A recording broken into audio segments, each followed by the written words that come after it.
तो राम राम किसान भाइयों, मैं युवा किसान नितिन पवार। तो किसान भाइयों, मैं सुबह सुबह अपने खेत पर आया था घूमने के लिए। तो इसमें हमने पानी का रखा।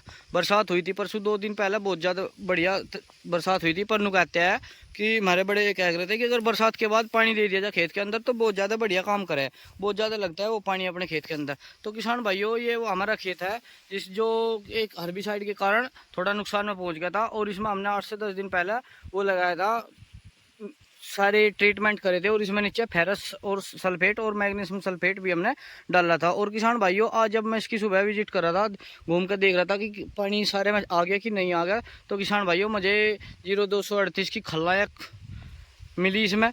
और किसान भाइयों, यह फिलहाल इसी पोजीशन में है। ये देखो, ये जो पीछे है इसका सुनहरी सा हैगा। और इसके अंदर बिल्कुल इसने अंडे है, इसके बच्चे हैं, मतलब इसके जो या अपने पौधे पर रखेगी। तो किसान भाइयों, या जो पौधे पर बच्चे रखेगी या कम से कम 250 से 250 बच्चे अपने एक पौधे पर रख देगी। और उसके बाद यह अपना मृत्यु लोक में चली जाएगी। तो मतलब अपने आप तो यह हो जाएगी मृत्यु लोक में सुहा। और किसान भाइयों, हमें कर देगी यहाँ से कि नुकसान में बिल्कुल पहुँचा देगी, नष्ट करने की क्षमता कर देती है खेत की। इतनी ताकत ले रही, मतलब जैसे कि खलनायक है, खलनायक को मैं हटूंगी नहीं, खलनायक है। तो इसका वही काम है बिल्कुल किसान भाइयों। तो इसने अगर इस पत्ती पे यहाँ पर अंडे रख दिए, इस साइड में अंडे रखती है हमेशा पत्ती के इस साइड में, ये यहाँ इस साइड में इस तरह की इसके बराबर में मिलेगी आपको पत्ती के बिल्कुल यहाँ सी के। तो किसान भाइयों, आपको सुनहरी से कलर का अंडा मिलेगा इसका, बिल्कुल जैसे कि सोने का कलर होता है, बिल्कुल इस तरह का इसका अंडा होता है। और सभी किसान भाई एक बार अपने खेत में घूमते रहे और विजिट करते रहे, कहीं इस तरह की खलनायक आपके खेत के अंदर तो नहीं है। और जो बच्चे धरने की स्थिति में हो, उसको कृपया किसी भी कीटनाशक से आप ख़त्म करें। इसमें आप परफेनोफोर्स, साइपरमेथ्रिन, लैम्बडा थायो भी लगा सकते हैं, या कोई मार्शल के साथ लैम्बडा थायो लगा सकते हैं। तो किसान भाइयों, आप सभी किसान भाई अपने खेत के अंदर घूमते रहे और इस तितली का ध्यान करें, क्योंकि यह पूर्ण रूप से इब जाए। जितना भी आप बारिश के बाद खेतों के अंदर उमस बनेगी, इसमें आप बाहर निकलेगी। और 3 से 5 दिन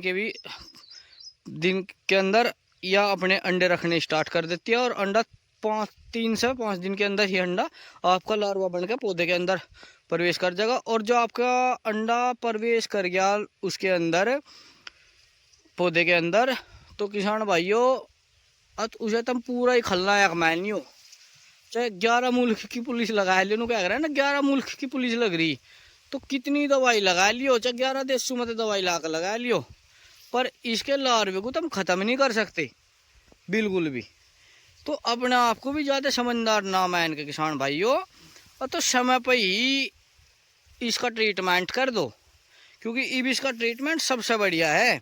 आज का मौसम भी देखते हुए अगर स्प्रे लगता हो कि घंटा 2 घंटा 3 घंटा अगर बारिश नहीं होने की, अगर ऐसा लगता है तो आज भी अपने खेत के अंदर स्प्रे लगाए दो। और कल को भी लगाए दो और परसों को लगाए दो। 3-4 दिन में मतलब अपना पूरा काम स्प्रे का कंप्लीट कर देना चाह। और किसान भाइयों, इतना ज़रूर ध्यान ना रखियो, क्योंकि इस बारिश के बाद जो खेत में उमस बनेगी, उस उमस में खेत के अंदर पोक का बोइंग और फंगस का प्रकोप बहुत ज़्यादा होगा। तो सभी किसान भाई अपने कीटनाशक के साथ में फफूंदीनाशक का इस्तेमाल ज़रूर करें, जिससे आपकी फसल बिल्कुल स्वस्थ रहे। और सभी किसान भाई अपने टेक्निकल जो होते हैं, जैसे कि परफेनोफोर्स ले लिया, फफूंदीनाशक ले लिया, तो कुछ फफूंदीनाशक ऐसे होते हैं जो कि बिल्कुल मतलब अलग लगते हैं, कीटनाशक के साथ उन्हें मिला कर लगा नहीं सकते। और कुछ भाई कीटनाशक ऐसे होते हैं, फफूंदीनाशक ऐसे होते हैं जो हम कीटनाशक के साथ मिला कर लगा सकें। तो किसान भाइयों, जैसे कि हमारा कॉपर ऑक्सीक्लोराइड है, उसको आप किसी भी उसके साथ मिला कर लगा नहीं सकते, तो उसे बिल्कुल अलग ही लगावे। और उसमें स्टिकर ज़रूर लगावे, जिससे वो आपकी पत्तियों के ऊपर चिपक जाए और कोई भी फफूंद आपकी पत्तियों के अंदर ना घुसे।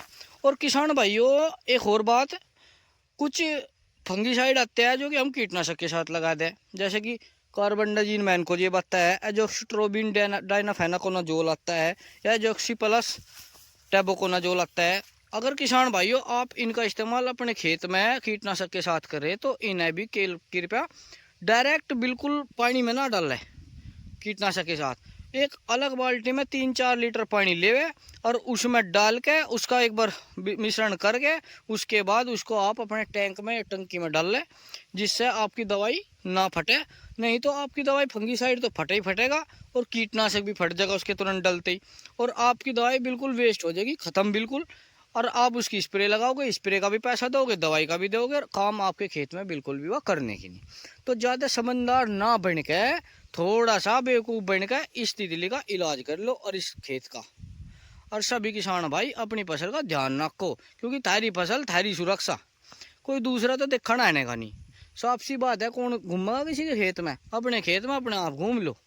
और सभी किसान भाई एक बार बस सुबह शाम विजिट जरूर करते रहे, जिससे तुम्हें ये पता लग जा कि खेत के अंदर इस तरह का खलनायक भी घूम रहा और आपके खेत को पूर्ण रूप से नुकसान पहुंचाने के उसमें है। तो सभी किसान भाई घूमे और देखे और स्प्रे लगा दे, चाहे हल्के कीटनाशक का लगा दे चाहे भारी कीटनाशक का लगा दे, पर लगा जरूर दे। और फफूंदी नाशक उसके साथ लगाना बिल्कुल ना भूले। और आज का जो समय है इस बरसात के मौसम में स्टिकर के साथ अपने खेत के अंदर छिड़काव करे दवाई का, सभी किसान भाई।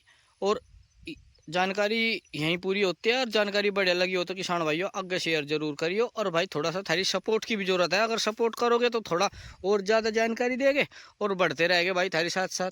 तो सभी किसान भाई अपना काम अपना चालू कर दो। देख लो भैया मेरे हाथ में पूरी तड़फड़ा रही, और इसने यहाँ पूंछड़ी सी बैर काट दी बिल्कुल, जैसे कि अंडे भी मेरे हाथ पे धरेगी बिल्कुल इस तरीके से कर दी। तो भाई देखा मेरे पास मारी तो आ जाती नहीं, पर हाँ चलो पड़ोसियों के खेत में छोड़ देता हूँ। धन्यवाद।